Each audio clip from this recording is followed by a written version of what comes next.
아니, 경비 아저씨, 그렇게 맨날 쉬고 있지만 말고 이쪽으로 와보세요. 저 지금까지 순찰 돌고 이제 들어와서 잠깐 앉아 있는 거예요.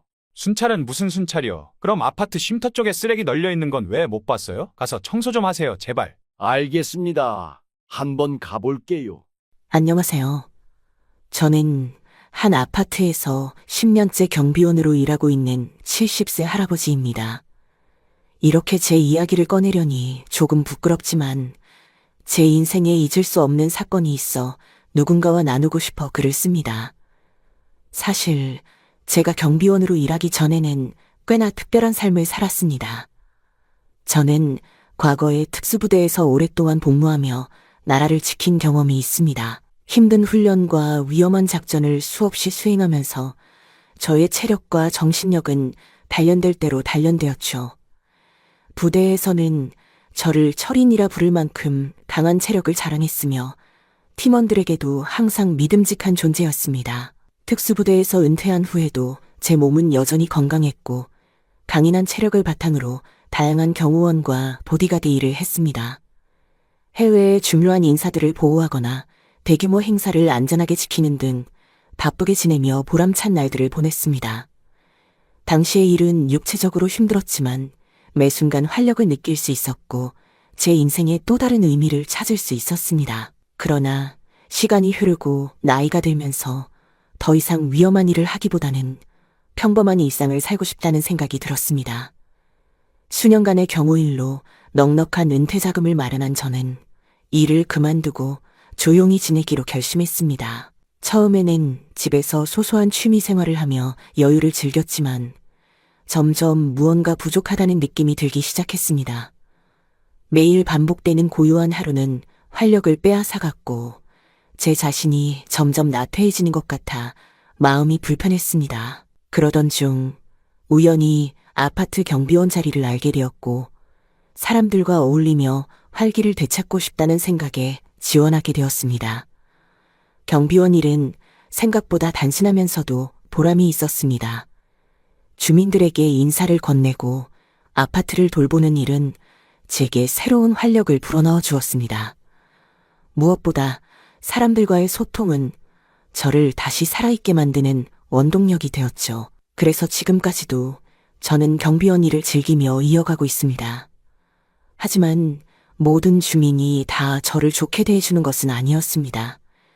몇몇 사람들은 저를 단순히 하찮은 경비원으로 여기며 무시하거나 부당한 요구를 하는 경우도 많았습니다. 그중 한 사람이 바로 이번 사건의 중심에 있던 백이동 주민이었죠. 그 백이동 주민은 저를 유독 괴롭히는 사람이었습니다. 그는 제가 조금이라도 경비실에서 쉬고 있는 것을 보면 못 참고 곧바로 경비실로 찾아와 트집을 잡기 일쑤였습니다. 경비 아저씨, 여기저기 할 일이 이렇게나 많은데 왜 경비실에서 앉아 계세요? 지금 바로 나가서 주차장부터 돌보고 입구 청소도 하세요. 그는 동대표도 아니면서 마치 아파트의 모든 일을 감독하는 듯 행동했습니다. 제가 해야 할 업무 외에도 불필요한 일을 만들어서 시키곤 했습니다. 심지어 경비원이 이렇게 앉아 쉬는 걸 보면 기분이 나빠요 라는 말까지 하며 저를 압박했습니다. 여름에는 더욱 심했습니다. 더위를 피하려고 에어컨을 켜놓고 있으면 어느새 경비실 문을 열고 들어와 몰래 에어컨을 꺼놓고 가곤 했습니다. 제가 나중에 다시 켜는 모습을 보고는 전기세가 얼마 나올 줄 알고 그렇게 막 쓰세요? 라고 타박하며 비웃기까지 했습니다. 겨울에는 난로를 사용하는 시간도 그의 지시에 따라 했습니다. 난로는 꼭 필요한 시간에만 켜세요. 내가 정해준 시간 외에는 안 됩니다. 라며 제가 추위에 떠는 것은 전혀 신경 쓰지 않는 모습이었죠. 난로가 켜져 있는 것을 발견하면 일부러 꺼버리고 가는 경우도 있었습니다. 이런 그의 행동은 시간이 갈수록 도를 넘었습니다. 저를 괴롭히는 것이 그의 하루 일과처럼 느껴질 정도였죠. 하지만 저는 그의 갑질에 굴복하지 않고 묵묵히 제 일을 이어갔습니다. 이런 상황을 지켜보던 다른 주민들은 저를 안쓰럽게 여겨 작은 도움의 손길을 내밀곤 했습니다. 어떤 분들은 몰래 과일이나 음식을 챙겨 경비실로 가져다주며 힘내라고 격려해 주셨습니다.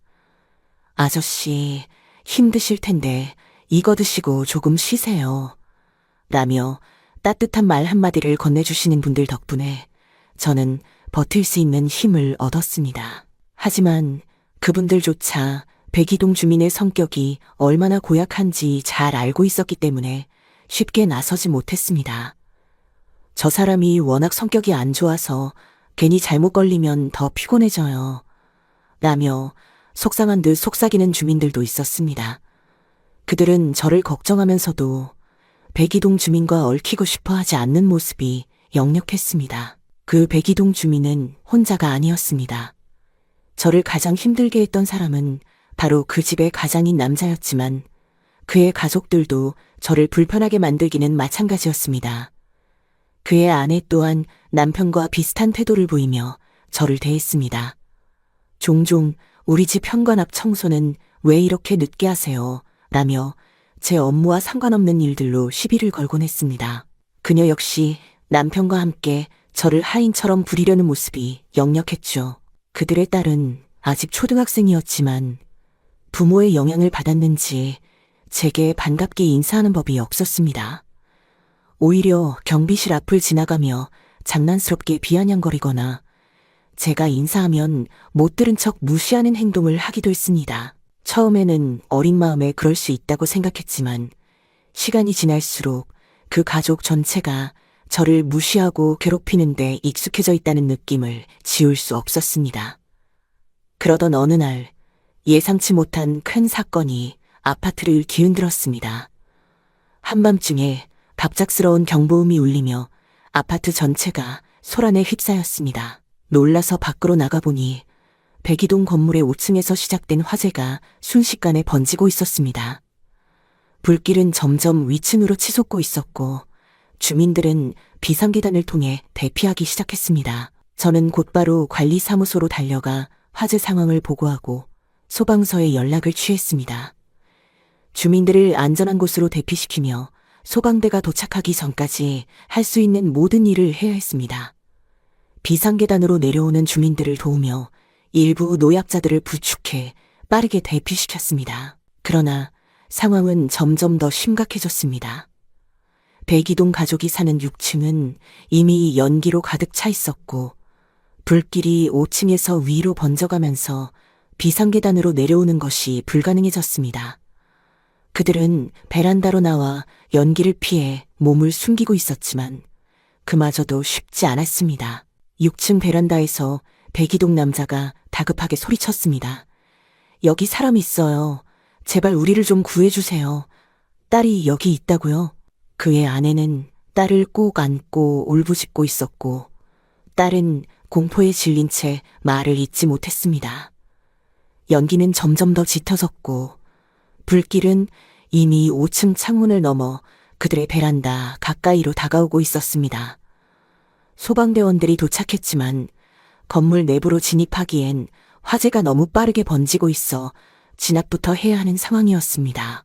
주민들은 밖에서 그 광경을 지켜보며 발만 동동 구르고 있었습니다. 저 사람들 어떡해요? 저러다 큰일 나겠어요. 주민들의 걱정 섞인 목소리가 주변을 메웠습니다.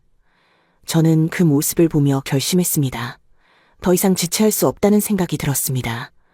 특수부대에서 배운 기술과 경험이 머릿속을 스쳐 지나갔습니다. 불길은 이미 7층까지 번지고 있었지만 다행히 8층은 아직 안전했습니다. 저는 상황을 파악한 뒤 8층이 불길의 영향을 받지 않았다는 것을 확인했습니다. 저는 속으로 생각했습니다. 이 상황에서 가족을 구할 수 있는 방법은 하나뿐이다. 8층 베란다에서 로프를 활용해 6층에 접근하고 가족들을 한 명씩 안전하게 1층으로 내려보내는 것이다. 특수부대 시절 배운 기술과 경험이 머릿속에 떠올랐습니다. 그때와 마찬가지로 여러 개의 로프를 사용해 각각의 가족을 차례로 구조하면 안전하게 지상까지 내려갈 수 있을 것입니다. 하지만 이 과정은 쉽지 않았습니다. 연기와 열기 속에서 신속하고 정확하게 행동해야만 모두를 구할 수 있었습니다. 저는 관리사무소에서 비상용 로프를 추가로 챙겼습니다.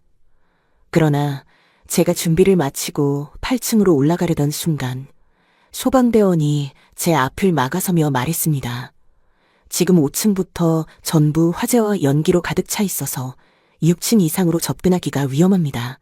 절대 올라가지 마세요. 저는 잠시 고민했지만 곧 결심했습니다. 그렇다면 방독면을 하나만 주세요. 제가 직접 올라가겠습니다. 소방대원은 놀란 표정으로 저를 바라보며 물었습니다. 직접요? 그건 불가능합니다. 지금 연기 때문에 시야도 확보되지 않는데 어떻게 올라가시려는 겁니까? 저는 차분히 설명했습니다. 저는 이 아파트의 구조를 누구보다 잘 알고 있습니다. 10년 동안 평소에 계단을 오르내리며 운동을 해왔기 때문에 시야가 보이지 않아도 제 발로 이 공간을 정확히 이동할 자신이 있습니다. 게다가 저는 특수부대 출신입니다. 숨만 쉴 수 있다면 구조를 완벽히 해낼 수 있습니다. 시간을 지체하면 6층 가족이 위험합니다. 제 말에 소방대원은 잠시 주저했지만 제 결단력에 설득된 듯 방독면을 건네주었습니다. 몇몇 소방대원들은 저의 단독 행동이 위험하다고 판단하고 저를 붙잡으며 함께 가겠다고 했습니다. 혼자 가시면 위험합니다. 저희와 같이 가시죠. 그래야 안전할 겁니다. 하지만 저는 단호히 고개를 저으며 말했습니다. 아닙니다. 혹시라도 상황이 더 악화되면 저 혼자 위험해지는 것이 낫습니다. 당신들은 아직 젊고 앞으로 우리나라에 할 일이 더 많지 않습니까? 여기서 내가 위험을 감수하면 당신들은 더 많은 사람들을 구할 수 있을 겁니다. 저는 이미 살 만큼 살았습니다. 지금은 제가 나서야 할 때입니다. 제 말을 듣던 소방대원들은 잠시 침묵에 빠졌습니다. 그들은 제 결심이 흔들리지 않는다는 것을 깨달았고 끝내 고개를 끄덕였습니다. 그럼 꼭 조심하세요. 무슨 일이 생기면 바로 신호를 보내주세요. 그들의 걱정을 뒤로하고 저는 작은 무전기와 방독면을 단단히 착용하고 로프를 고정한 뒤 8층으로 올라갔습니다. 제 머릿속에는 오직 6층 가족을 구해야 한다는 생각뿐이었습니다. 시간이 촉박했고 모든 것이 제 손에 달려 있었습니다. 저는 1층 계단에 발을 디디며 천천히 오르기 시작했습니다. 아무 소리도 들리지 않는 어둠 속에서 제 귀에 들리는 것은 방독면 안에서 울리는 제 심장의 고동과 거칠어진 숨소리뿐이었습니다. 4층을 지나 5층에 도착했을 때 예상대로 연기는 더 짙어졌고 공기는 뜨겁고 무거웠습니다. 눈앞이 거의 보이지 않았지만 저는 손으로 벽을 짚으며 방향을 잡았습니다. 심호흡을 한 번 하고 마음속으로 되뇌었습니다. 나는 이 아파트를 누구보다 잘 안다.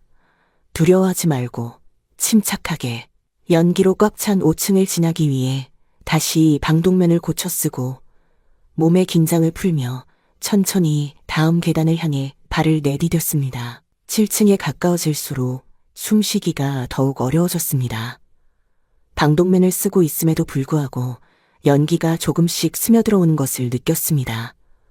매번 숨을 들이쉴 때마다 매운 연기가 코를 찌르는 듯했고 목구멍이 타들어가는 것 같았습니다. 거칠어진 숨소리가 방독면 안에서 점점 더 크게 울려 퍼졌습니다. 연기의 매운 냄새와 함께 눈이 따끔거리기 시작했고 시야는 거의 보이지 않을 정도로 흐려졌습니다.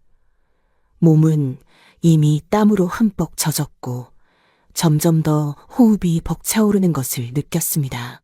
7층에 도착했을 때 연기는 더 짙어졌고 열기가 얼굴을 따갑게 때리는 것 같았습니다. 속으로 절대 패닉을 일으켜선 안 된다고 되뇌며 마음을 다잡았습니다. 마침내 8층에 도착하자 저는 2층 아래에 고립된 6층 가족을 생각하며 서둘렀습니다. 다행히 8층은 비교적 연기가 적었고 화재의 영향을 덜 받은 상태였습니다. 8층 집주인에게 미리 받은 카드키를 꺼내 들고 문을 열며 빠르게 안으로 진입했습니다. 집 안은 아직 안전했고 창문을 열어 신선한 공기를 들이마시며 잠시 숨을 고를 수 있었습니다. 하지만 제 머릿속은 이미 다음 계획으로 가득 차 있었습니다. 로프를 고정하고 6층 가족을 한 명씩 안전하게 내려보내야 한다. 저는 베란다로 나가 로프를 고정할 위치를 확인했습니다. 창문 너머로 보이는 6층 가족은 여전히 베란다에 웅크린 채 공포에 질려 있었습니다. 저는 가져온 로프를 하나씩 꺼내 8층 베란다에서 1층까지 닿는지 확인하기 시작했습니다. 로프를 베란다 난간에 단단히 고정하고 끝을 내려보니 다행히 충분히 길이가 닿았습니다. 이제는 계획대로 실행할 차례였습니다. 과거 특수부대에서 배웠던 하강 훈련이 머릿속에 떠올랐습니다. 침착하자. 이건 훈련 때 수없이 반복했던 일이다. 정확하고 신속하게 움직이면 된다. 저는 로프를 고정한 뒤 몸에 장비를 착용하며 마지막으로 장비 상태를 점검했습니다. 허리와 어깨에 로프가 단단히 걸리는 걸 느끼며 한 번 더 확인했습니다.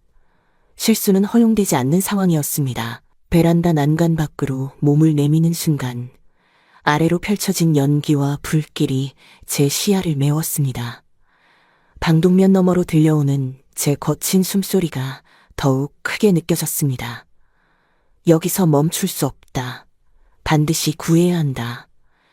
제 마음속 다짐이 더 강해졌습니다. 아래층으로 내려가기 위해 저는 로프를 단단히 잡고 천천히 하강을 시작했습니다. 제 손끝과 발끝은 로프의 모든 움직임을 감지하며 신중하게 행동했습니다. 훈련에서 했던 것처럼 저는 차분히 움직이며 6층 베란다에 점점 가까워졌습니다. 연기는 여전히 자욱했지만 제 시야에는 구조를 기다리는 가족의 모습이 흐릿하게 보였습니다. 마침내 6층 베란다에 도착했습니다. 로프에 매달려 천천히 발을 내디디며 난간에 발을 올리는 순간 그 가족들과 눈이 마주쳤습니다. 가족들의 눈에는 공포와 놀라움이 동시에 담겨 있었습니다. 그들은 마치 자신들이 보는 광경을 믿을 수 없다는 듯 입을 벌리고 있었습니다. 백이동 남자는 저를 보며 말을 잇지 못했고 그의 아내는 딸을 꼭 안고 떨리는 손으로 저를 가리켰습니다. 경비 아저씨? 그녀의 목소리는 떨렸고 딸은 겁먹은 표정으로 저를 바라보다가 눈물을 흘렸습니다.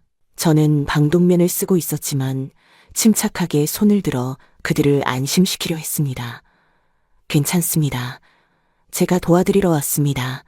모두 안전하게 지상으로 내려가실 수 있도록 할 겁니다. 제 지시에 따라주시기만 하면 됩니다. 그들은 여전히 놀란 얼굴이었지만 제 말에 고개를 끄덕이며 조금씩 안정을 되찾는 듯 했습니다. 딸은 저를 향해 손을 내밀며 작은 목소리로 말했습니다. 아저씨, 정말 구해주러 오신 거죠? 저는 고개를 끄덕이며 부드럽게 말했습니다. 그럼요.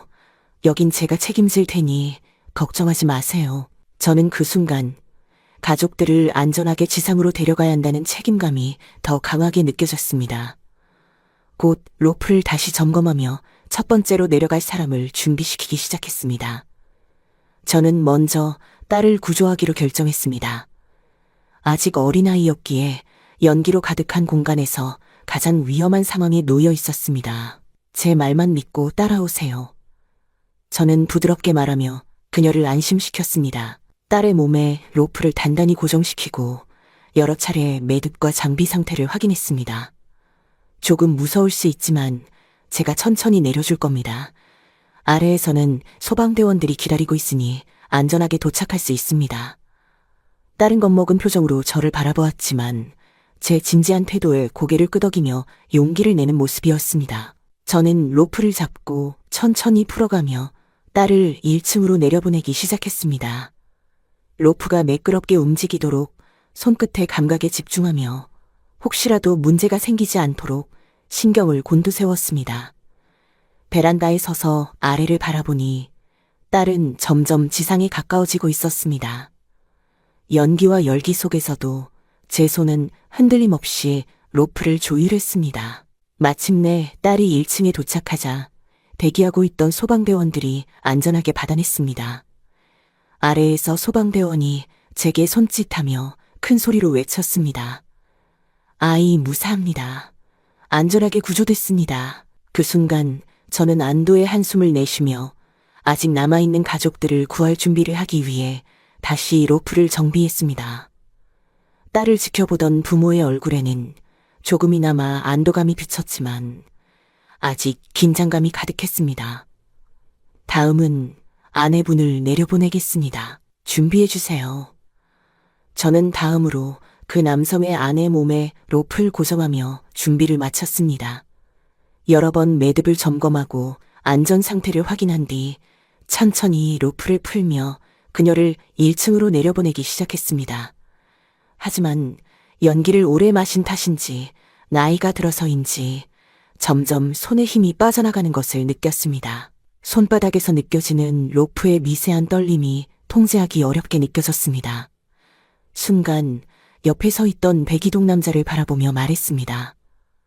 도와주십시오. 이 상태로는 혼자 하기 어렵습니다. 제가 하는 방법을 가르쳐 드릴 테니 힘을 합쳐야 합니다. 그는 잠시 멈칫했지만 아내와 딸을 지켜보며 결국 결심한 듯 고개를 끄덕였습니다. 어떻게 하면 됩니까? 저는 침착하게 설명했습니다. 이 로프를 이 방향으로 잡고 제가 신호를 줄 때 천천히 풀어주세요. 속도를 일정하게 유지해야 안전합니다. 절대 한 번에 많이 풀지 마세요. 그는 제 지시에 따라 움직이기 시작했습니다. 둘이 힘을 합쳐 천천히 로프를 풀어가며 아내를 1층으로 내려보냈습니다. 긴장감 속에서 손의 감각에 집중하며 조율하던 중 마침내 아래에서 소방대원의 목소리가 들려왔습니다. 안전하게 도착했습니다. 아내가 무사히 1층에 도착하자 저는 안도의 한숨을 내쉬며 고개를 끄덕였습니다. 남자는 제 옆에서 떨리는 손으로 로프를 놓으며 작게 중얼거렸습니다. 감사합니다. 정말 감사합니다. 하지만 아직 한 명이 남아 있었습니다. 마지막으로 그 남자를 구조하기 위해 다시 한번 로프를 정비하며 제 자신을 다잡았습니다. 숨이 턱끝까지 차오르고 땀이 비오듯 흐르는 상황에서 저는 다시 로프를 정비하기 위해 손을 움직였습니다. 제 심장 소리가 방독면 안에서 울릴 정도로 강하게 뛰고 있었고 몸이 점점 지쳐감을 느낄 수 있었습니다. 로프를 다시 묶으며 정신을 다잡고 있는데 옆에서 남성의 흐느끼는 소리가 들려왔습니다. 그는 손으로 얼굴을 감싸며 떨리는 목소리로 중얼거렸습니다. 제가 그동안 경비 아저씨께 했던 모든 행동들 정말 죄송합니다. 그의 울음소리는 제 마음에 묘한 감정을 불러일으켰습니다. 지금까지 저를 괴롭히던 사람이었지만 그 순간만큼은 단순한 갑질을 하던 주민이 아니라 가족을 잃을까 두려워하는 평범한 가장으로 보였습니다. 저는 손을 멈추고 그를 바라보며 차분히 말했습니다. 아직 끝난 게 아닙니다. 우리가 함께하면 모두를 구할 수 있습니다.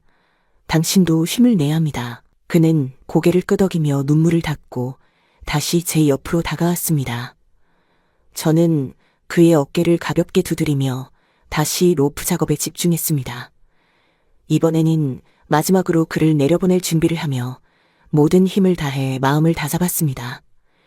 하지만 이제 남성을 내려보낼 차례가 되자 제 몸은 이미 한계에 가까워져 있었습니다. 손에 힘이 점점 빠지고 연기로 인해 숨이 가빠졌습니다. 로프를 잡은 손이 떨리며 점점 제어가 어려워지는 것을 느꼈습니다. 이대로 가다가는 로프를 놓칠지도 모른다. 머릿속에는 경고음이 울리는 듯 했습니다. 남성을 로프에 고정하고 천천히 내려보내기 시작했지만 손이 점점 말을 듣지 않았습니다. 심장은 터질 듯 뛰고 땀이 눈으로 흘러들어와 시야를 방해했습니다. 그 순간 저는 속으로 외쳤습니다. 절대 포기할 수 없다. 모두를 구해야 한다. 저는 방독면을 벗어던지고 두 손과 이빨로 로프를 더욱 강하게 움켜쥐었습니다. 연기는 목과 폐를 파고들어 호흡이 더욱 어려워졌지만 온몸의 모든 힘을 손끝으로 집중시켰습니다. 방독면이 없는 상태에서 느껴지는 연기의 매운 기운이 눈물과 땀을 뒤섞었지만 그럴수록 저는 더 단단히 로프를 잡았습니다. 괜찮습니다. 천천히 내려가세요. 저는 남성을 향해 외치며 마지막까지 로프를 놓지 않으려는 의지로 버텼습니다. 점점 남성의 몸이 지상에 가까워졌고 아래에서 소방대원들이 대기하며 그를 받아낼 준비를 하고 있었습니다. 마침내 남성이 1층에 도착했고 소방대원들이 그를 안전하게 받아냈습니다. 아래에서 소방대원이 외쳤습니다. 마지막 분도 무사히 도착했습니다. 이제 안전합니다. 저는 마지막 남은 힘을 다해 로프를 놓고 베란다에 주저앉았습니다. 연기 속에서 힘겹게 숨을 몰아쉬며 모든 가족을 무사히 구조했다는 안도감에 눈물이 고였습니다. 그러나 1층에 남성이 무사히 도착한 뒤 저는 더 이상 몸을 움직이기가 힘들어졌습니다. 손에 남은 힘은 거의 바닥났고 연기를 너무 많이 마신 탓에 호흡조차 제대로 되지 않았습니다. 방독면을 쓴 채로도 숨이 가쁘고 몸이 점점 무거워지는 것을 느꼈습니다. 저는 무전기를 꺼내들고 소방대원들에게 힘겹게 상황을 알렸습니다. 여기 힘이 다 빠졌습니다. 제가 이제 로프를 타고 내려가야 하는데 추락할 위험이 있습니다. 몸이 말을 듣지 않네요. 그때 무전기 너머로 소방대원의 목소리가 들려왔습니다. 베란다 아래 작업이 완료되었습니다.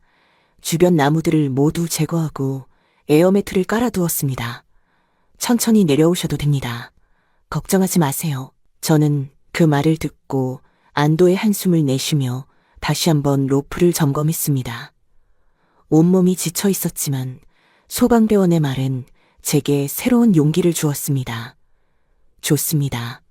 천천히 내려가겠습니다. 제 목소리는 여전히 떨렸지만 마음속에는 희망이 생겼습니다. 베란다 난간에 서서 아래를 내려다보니 대기 중이던 소방대원들이 제게 손짓하며 준비를 마쳤다는 신호를 보냈습니다. 저는 로프를 단단히 잡고 몸의 중심을 잡으며 천천히 하강을 시작했습니다. 무겁고 지친 몸이었지만 제 손은 여전히 로프를 놓지 않았습니다. 아래로 내려갈수록 주변의 연기가 점점 옅어지고 시야가 조금씩 밝아졌습니다. 소방대원들의 목소리가 점점 더 뚜렷하게 들려왔고 마침내 저는 지상에 도착할 수 있었습니다. 대기 중이던 소방대원들이 저를 부축하며 말했습니다. 수고 많으셨습니다. 모두 안전합니다. 정말 대단하십니다. 저는 무사히 땅을 밟으며 무거운 숨을 내쉬었습니다. 온몸이 지쳐 있었지만 가족들을 모두 구조했다는 안도감이 가슴 깊이 밀려왔습니다. 그 순간 저는 온몸에 힘이 빠져 눈앞이 흐려지더니 정신을 잃었습니다. 희미한 소방대원의 목소리가 들려왔지만 결국 아무 소리도 들리지 않게 되었습니다. 제가 눈을 떴을 때 천장의 하얀 빛과 함께 병원 특유의 소독약 냄새가 코를 찔렀습니다. 주변을 둘러보니 병원 침대 위에 누워 있었고 제 옆에는 소방대원이 서 있었습니다. 그는 미소를 지으며 말했습니다. 깨어나셨군요. 정말 다행입니다. 구조하신 가족 모두 무사합니다. 할아버지께서 아니었다면 그 가족은 큰일 날 뻔했습니다. 저는 아직 몽롱한 상태로 물었습니다. 여긴 어디입니까? 제가 왜 여기 있죠? 소방대원이 대답했습니다. 연기를 너무 많이 마셔서 기절하셨습니다. 하지만 큰 문제는 없습니다. 의사 선생님 말씀으로는 치료만 잘 받으시면 곧 퇴원하실 수 있을 거라고 하셨습니다. 그제야 모든 상황이 떠올랐습니다. 6층 가족을 구하기 위해 베란다에서 로프를 타고 내려오던 순간부터 마지막까지 손에 힘이 빠졌던 기억까지 가슴 한구석에서 안도와 함께 깊은 피로감이 밀려왔습니다. 무사하다니 그게 제일 중요하죠. 저는 약한 목소리로 대답하며 다시 눈을 감았습니다. 가족들을 구할 수 있었던 기쁨과 모든 것이 무사히 끝났다는 안도감이 가슴 깊이 전해졌습니다. 병원에서 정신을 차리고 난 뒤 저는 입원실로 옮겨졌습니다. 침대에 누워 천천히 손을 들어 올려보니 연기로 얼룩진 제 늙은 손이 눈에 들어왔습니다. 손등의 주름과 굳은 살은 제가 살아온 세월의 흔적이었습니다. 저는 지그시 그 손을 바라보다가 고개를 돌려 창밖을 바라보았습니다. 맑은 하늘 아래로 병원의 정원이 보였고 바람에 흔들리는 나무들이 마치 저를 위로하는 것 같았습니다. 그 순간 제 머릿속에는 젊었을 때의 기억들이 스쳐 지나갔습니다. 특수부대에서 동료들과 함께했던 날들, 땀과 열정으로 가득 찼던 훈련 시간, 그리고 치열한 임무를 수행하며 느꼈던 긴장과 자부심. 그때는 정말 모든 걸 해낼 수 있을 것 같았는데 저는 혼잣말로 중얼거리며 다시 손을 바라보았습니다. 이제는 그때와는 다르게 느려진 몸과 지친 체력, 그리고 세월의 무게가 고스란히 담겨 있는 손이었지만 그 손으로 오늘 또 한 번 소중한 생명을 구했다는 사실이 떠올랐습니다. 하지만 마음 한편에서는 알 수 없는 슬픔이 밀려왔습니다. 젊음과 함께했던 모든 것이 지나간 추억으로 남았다는 사실, 그리고 지금은 그때와는 다른 삶을 살고 있다는 현실이 가슴을 먹먹하게 했습니다. 저는 천천히 눈을 감고 깊은 숨을 들이쉬었습니다. 그래도 지금 내가 할 수 있는 일을 했으니 됐다. 창밖에서 불어오는 바람이 제 얼굴을 스치며 마치 제 마음을 어루만지는 것 같았습니다. 저는 그렇게 잠시 과거의 기억 속으로 빠져들며 슬픔과 안도, 그리고 자부심이 뒤섞인 감정을 느꼈습니다. 그렇게 창밖을 바라보며 과거에 잠겨있던 그때 병실 문이 조용히 열렸습니다. 고개를 돌리자 그곳에는 꽃다발을 든 백이동 가족이 서 있었습니다. 그들의 얼굴에는 복잡한 감정이 서려 있었습니다. 미안함, 감사함, 그리고 말을 잇지 못하는 부끄러움까지. 가족들은 천천히 침대 쪽으로 다가오더니 모두 무릎을 꿇었습니다. 남편은 떨리는 목소리로 말을 꺼냈습니다. 경비 아저씨, 아니, 선생님, 정말 죄송합니다. 그동안 저희가 얼마나 잘못했는지 정말 깊이 반성하고 있습니다. 그의 아내도 눈물을 흘리며 고개를 숙였습니다. 저희 가족을 구해주신 은혜 평생 잊지 않겠습니다. 이렇게 무례하게 굴었던 저희가 너무 부끄럽습니다. 어린 딸마저도 할아버지 앞에 고개를 숙이며 작은 목소리로 말했습니다. 할아버지, 정말 죄송해요. 저 때문에 많이 힘드셨죠? 구해주셔서 정말 감사합니다. 저는 그들의 모습을 바라보며 한동안 아무 말도 하지 않았습니다. 그동안 느꼈던 모든 서운함과 힘들었던 기억들이 떠올랐지만 동시에 그들을 구조하며 느꼈던 책임감과 안도감도 함께 스쳐갔습니다. 저는 천천히 입을 열어 조용히 말했습니다. 저도 한때는 젊고 실수도 많았던 시절이 있었습니다. 그때 저를 도와주신 분들이 계셨기에 여기까지 올 수 있었죠. 여러분도 그동안 힘들었던 시간을 돌아보며 앞으로는 더 좋은 사람이 되길 바랍니다. 가족들은 고개를 숙이며 눈물을 흘렸고 저는 그들에게 작은 미소를 지었습니다. 모두가 무사해서 다행입니다. 앞으로는 서로에게 더 잘하시길 바랍니다. 시간이 흘러 저는 다시 아파트 경비 일에 복귀하게 되었습니다.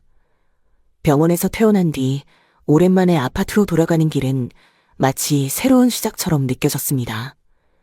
그러나 제가 아파트 입구에 도착했을 때 예상치 못한 광경이 눈앞에 펼쳐졌습니다. 경비실은 완전히 새로 단장되어 있었습니다. 낡고 비좁았던 이전의 모습은 온데간데 없고 새로 지어진 경비실은 넓고 깨끗하며 환했습니다. 문을 열고 안으로 들어가자 안에는 최신형 장비와 편의시설들로 가득 차 있었습니다. 새 의자와 책상, 에어컨, 심지어 작은 휴식 공간까지 마련되어 있었습니다. 그곳에는 아파트 주민들이 모여 있었습니다. 그들은 저를 보자 일제히 박수를 치며 환영했습니다. 몇몇 주민들은 꽃다발을 들고 있었고 한 주민은 작은 케이크를 들고 다가와 말했습니다. 경비 아저씨, 아니, 선생님, 정말 고생 많으셨습니다. 선생님 덕분에 모두가 안전하게 살 수 있었습니다. 이 경비실은 우리 주민들이 감사의 마음을 담아 준비한 것입니다. 저는 그 말을 듣고 잠시 말을 잇지 못했습니다. 목이 메어 올라왔지만 겨우 미소를 지으며 고개를 숙였습니다. 정말 감사합니다. 저는 그저 제 일을 했을 뿐입니다. 이렇게까지 해주실 줄은 몰랐습니다. 한쪽에서는 백이동 가족이 눈물을 흘리며 다시 한번 저를 찾아와 고개를 숙였습니다. 경비 아저씨, 정말 죄송합니다. 그리고 감사합니다. 앞으로는 정말 열심히 살겠습니다. 선생님 덕분에 저희 가족이 새 삶을 시작할 수 있었습니다. 저는 그들을 바라보며 가만히 고개를 끄덕였습니다. 그날 저는 경비실에서 주민들과 함께 작은 환영 파티를 즐기며 다시 한번 제 일이 얼마나 소중한지 느꼈습니다. 그동안의 고된 날들이 보람으로 바뀌는 순간이었고 주민들과 함께하는 일상이 새롭게 다가왔습니다. 저는 다시 경비실 창문을 열고 한결 따뜻해진 아파트를 바라보며 미소를 지었습니다. 그래, 여기가 내가 있어야 할 자리다. 내가 있어야 할 자리다. 내가 있어야 할 자리다. 내가 있어야 할 자리다. 내가 있어야